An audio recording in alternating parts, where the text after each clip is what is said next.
ผู้ฟังเอ๋ยบัดนี้พ่อพ่วมหอนบทอ่อนซ่อนไก่สีมอสิได้เว้าต่อขอนิทานเรื่องดอกตอก่อนต่อจากนี้สิได้เริ่มตอนมหาลาฏกันที่11เสร็จในกันทั้งเบิดภาคคัมภีร์มาเว้ามีคาถา69ในกันมหาลาฏนักปราชญ์เพิ่นผู้ฮู้ให้ฟังเรื่องดอกตอไปนับแต่พามมั่นใดหน่อยอ่อนสองกันหาทั้งชาลี่เป็นเองนอนอยู่ดงใหม่กล่าวถึงสนชัยเจ้าสีพี่ดอกตุ่มไผ่พี่นาดไพ่ห่างเบ่นเย็นเนื้ออยู่สบายตลอดทั้งขอบข่ายในเขตจักรวาลบารมีมามุ่งพวกปราซาดอกมีนาเมื่อนั้นเวลาลำสายันไก่คำอำมาตย์น้ำแฮลอมคว้าสายดอกแกงวีทุกทีเท่าเสวยลาดมีสุข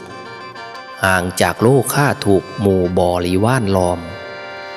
เสวยผ้าแรงแล้วค้นโท่สงโสดเสด็จเข่ามานกังในห้องลาดสว่างมีหมู่มุงมานกังฝูงหมู่ไฟประดับบำทุ่นนอนในหอป่างห่วมมเหสีเขาพุทธสดีเมียเงานอนน้ำเทียมแนบยกหัตถาใส่เก่านอนข่างดอกบายบังอยู่ในมุงมานกังดุดดังเมืองสวรรค์ของเสพงั้นประโคมเสียงมวลละง่มสมเจ้าหน่อยหนึ่งจิตพระองค์เขาในภวังค์ดอกตังเทียงบันทงลาบแน่นิ่งจวนแจงกะเล่าฝันว่ามีไส้สั่นค้นแก่ชาลาการถือบัวตูมบัวบานโยกมาถวายไทยข้าวนั้นสนใช่เจ้าดีปาไทยดอกซอยซืนสะดุ้งตื่นขึ้นคะนึงหูห่วมฝันพ่อแต่แจ้งสว่างนั้นจึงเลื่อนเหียกดอกหมอโหนเข้ามาทำนายฝันบอกการดอกจริงแจงโหนจึงสาทายายแจงถวายองค์ผู้พนาถว่าบ่มีเดชว่าบ่มีเหตุหอนประการแท้ดอกสิ่งใดแต่ว่ามือนี่นั่นสิเห็นลูกหลานหลักเข้ามาในผ้าล่าผ่านมาทางนี้สนใช่ดีใจด้วยตามโหนบนบอกออกจากป่างบ่อสามาถาลัดทางกล่าวถึงพามโย่เถ่าเน่านอนดอกข้างงาสว่างมาแล้วยายเดินหน้าดอกต่อไปคิดหอดน้องแก่นไทยเมียมิงพันลายาอมิตรตานั่งแพงสิอยู่ค่อยดอกล่อถาได้ท่าสีท่าสามาแล้วดีใจอยากไปหอดเด้นอปวดน้ำเมียกับพองนันใจสมัดมันขะนึงตกหอดบางหนึ่งนั่นเป็นสองทางดอกทางแยกใจแปลกหนึ่งหล่นขะนิ่งพอไปทางใดทางหนึ่งนั่นไปเมืองทางกะลึงทางหนึ่งไปทางเมืองปะเซ่ไส้แปลงกันเป็นสองทางภาพมันเลื่อยหลงทางผ้ากันหาซาลี่ไปทางกำดอกบานปูพามนั่นบ่รับรู้สีเขาคุมควงพญาหน่อยบ่ซาพญาเราดอกลิงเห็นเป็นตาพามสู้ศกกับกันหาซาลี่ดุงมาดอกทางนาพญามองดูบ่ซาคือหลานโตดอกทั้งคูบอกอำมาตย์ให้หูไปเชิญทานพ่อพามพระองค์ถามข่าวเรื่องในเรื่องบริบูรณ์ขั้วเอาสองหลานหักขึ้นใส่เผ้าเอาปราซาส้นกะมาห่มหอป่างลื้อพางหญ้าบ่ว่างหลานหล่าปะโลมดอกจูบส้มถามหูเรื่องแต่ต้นถามไทยดอกหลานหลักบริบูรณ์พูนสับไทยสาวหลานหน่อยมีงัวคุ้ยม่วนมาอาสนัยหลายอย่างพร้อมทั้งแพร่พันเสื้อผ้ามีแท่มากหลายมาไทยเอาซาลี่ลาดกันหาตามล่าค่าพระบิดามาดมา อย่างใดกะไทยเอาม่วนพร้อมไผกะโมทนาน้อมสนใช่ดอกหองโหเห็นหลานโตพองไห้ดังก้องลาดสว่างแล้วจึงจัดแต่งตั้งเลี้ยงทันสู้ศกมีแนวใดก็ย่อยกมอบมาปลาเค้นให้มีทั้งข้าวหวานใดขางั่วขัวใส่มีของใดดียกมาให้เลี้ยงพามเท่าแห่งสบายตาแพร่มอดบ่ได้เหนื่อยนายดอกเต็มที่เดิน15 ลาตีแต่ดุงไผ่ดงใหม่เวลาเดินพ่งกวางอิดหิวลิ้วลี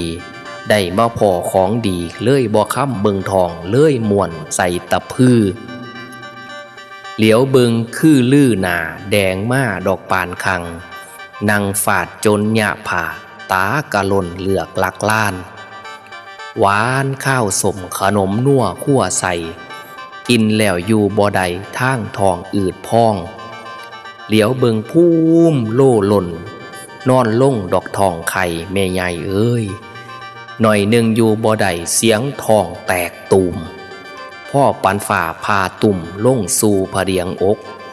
ทองตะพามสู้โศกแตกแตนแล่นมากอีตะพามตายข้างกลางบั้งใส่ลัง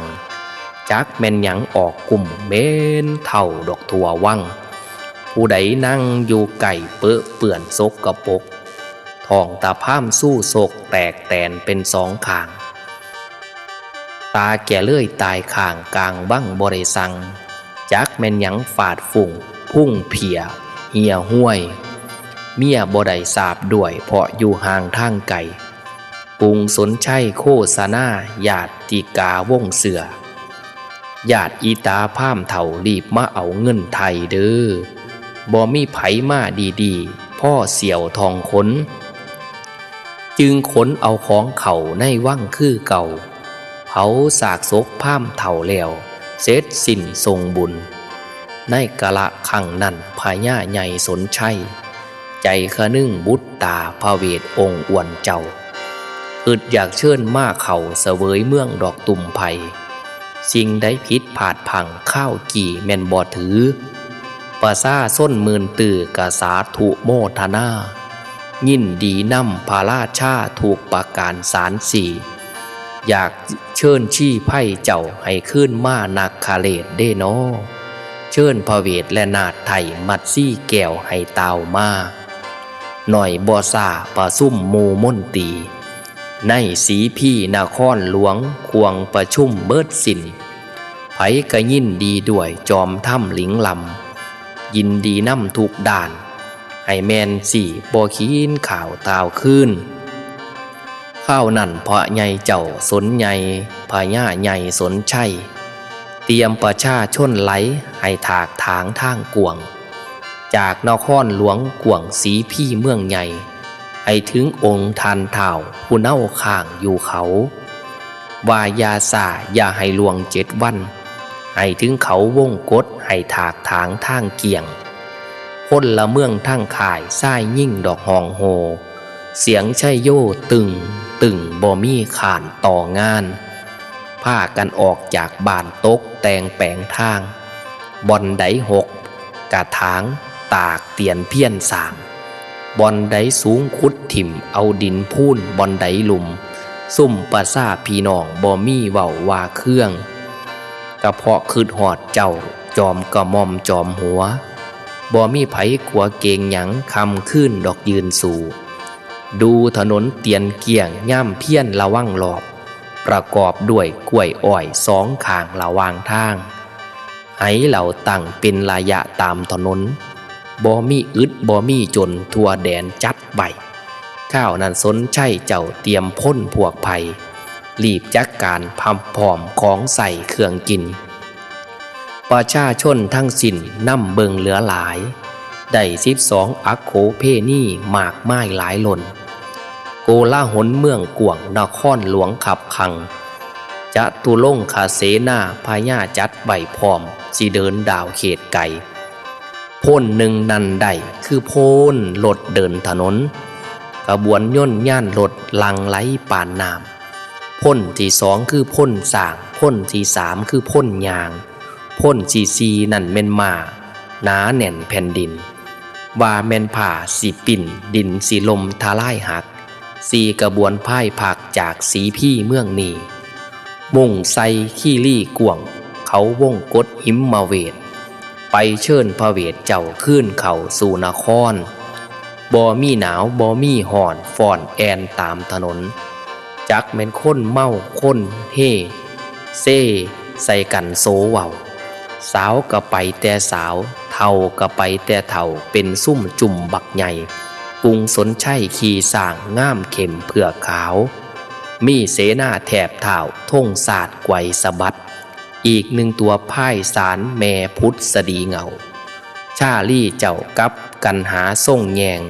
ขาดผ้าแดงตะโพกสร้างง่ามโกดังมานี่จากสีพี่พ่นล้อมเพ่งระบำล่ำปีย่ามล่าตีผักอย่างกลางเต็นปลูกปลาล่ำกำมืดแหล้วพ่นผักยุดนอนในดงดอนปลาล่ำหมู่ค้นนอหนาแน่นพ่อเมื่อแสงสุริโยขึ้นปลายเขายั่วลายหยาดฝูงอำมาตย์แบดล้อมปะซ่าเสือดอกลังไหลผ้ากันลัดปลาใหม่บากบันเพี้ยนขยันได้หลายวันหลายคืนภายพ่นนอตามกลเหลียวเบิงสนใหญ่กายดอนดอกนอนป่าปลาล่าช่าออกหนาปลาซ่าเสือดอกยางตามผ้ากันลัดเล็งขามดงใหญ่ดอกไผ่ขวงปวงประชาชนกะมวลยิ่นกินเหล่า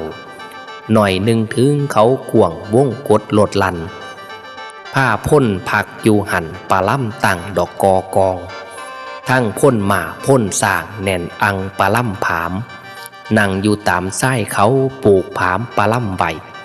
ข้าวนั้นองค์อินไถ่สันดอนพญาเวทได้มองเห็นเหตุนั้นใจสะท้านวันไหวนึกว่าขายึกใหญ่นึกว่าขาซึกใหญ่ลำมาประชิดชิ่งนั่งมองดูพางส่งคิดโศกพระไทยใจเต้นเอิ้นเอานางน้องมัดซี่หลาหีบมาเด้ออย่าได้ซาอยู่ข้าซึกมาต่อสู่เฮาแล้วให้ด่วนมาพ่อแต่ส่วนเมียแล้วได้ขึ้นสู่เหวหินปีนตามผาสั้นคอยหยองแย่งหลี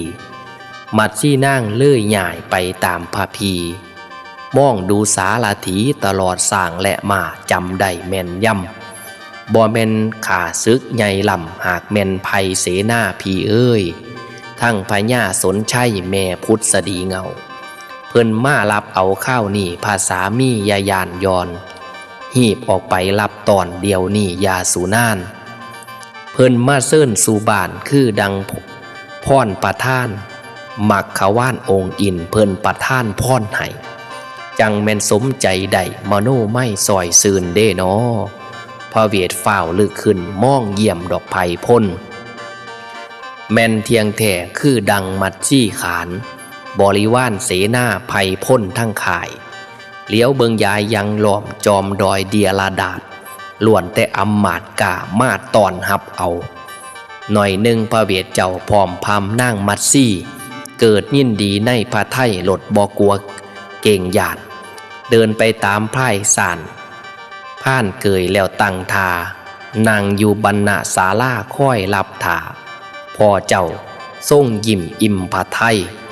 กรุงสนชัยจึงได้พร้อมญาพุทธสดี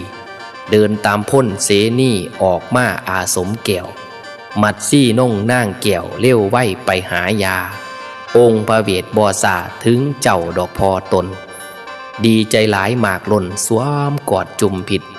น้ำตาไหลลิ้นหวนเฮ่ทั้งไห้ส่วนบาบุตรตาไถ่สองอ่อนเดินหอดไปกอดขาพอเจ้าทั้งไห้หำให้พวกเสนากะไห้ทั้งหมดโมได้เห็นกัน